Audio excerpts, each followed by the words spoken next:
Sa lahat na karga namin, ito talaga ang nakaka-stress.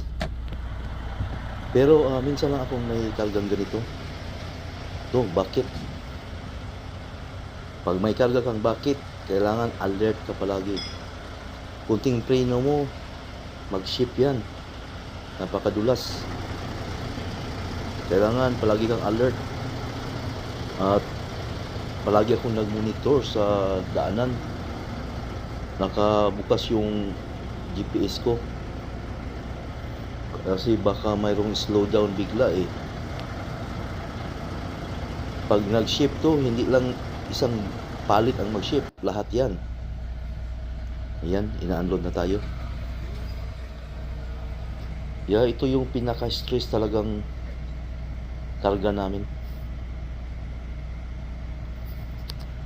Hindi pa